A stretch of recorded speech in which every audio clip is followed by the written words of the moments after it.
భారత్తో సంబంధాలు పూర్తిగా దెబ్బతిన్నాయి. భారతీయుల పట్ల విషం చిమ్మేటటువంటి వాళ్ళు బహిరంగంగా నడి రోడ్ల మీద తిరుగుతున్నటువంటి వికటాట్టహాసం చేస్తున్నటువంటి పరిస్థితులు. అట్లాంటి సందర్భంలో బంగ్లాదేశ్లో భారతదేశపు టూర్ వెళ్ళాలా అక్కర్లేదా? నా దృష్టిలో అయితే ఖచ్చితంగా రద్దు చేసుకోవడం బెటర్. బంగ్లాదేశ్తో అయినా పాకిస్తాన్తోనైనా తటస్థ వేదికల మీద ఓకే కానీ, ఎందుకంటే వాళ్ళు భారత్కి రానంటారు. వాళ్ళు ఆ దేశంలో అయితే సెక్యూరిటీ లేదు. ఇదివరకు పాకిస్తాన్లో క్రికెటర్ల మీద బాంబు దాడి జరగలేదా, చచ్చిపోలేదా? అలాంటి పరిస్థితులు ఉంటాయి. పాకిస్తాన్లో ఎలాంటి సేఫ్టీ లేదు. బంగ్లాదేశ్ ఇప్పుడు దాని తాత అయిపోయింది, అంతకంటే దరిద్రంగా తయారైపోయింది. పాకిస్తాన్కి మన జట్టు వెళ్ళదు, అట్లాగే వాళ్ళు మన దేశానికి రామంటారు. మనం రామంటున్నాం కాబట్టి వాళ్ళు రామంటారు. రైట్, తటస్థ వేదికల మీదనే ఆడతాం, ఈవెన్ ఇంటర్నేషనల్ టోర్నీల్లోనైనా సరే.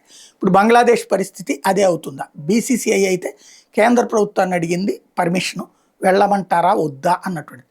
కేంద్ర ప్రభుత్వం తిరస్కరించడమే బెటర్, ఎందుకంటే ఇప్పుడు అక్కడ ఏమాత్రం పరిస్థితులు బాగోలేదు. అక్కడ దుర్మార్గాలు చేసేటటువంటి వాళ్ళు చాలామంది ఉన్నారు, అందు గుర్తుపెట్టుకోవాలి.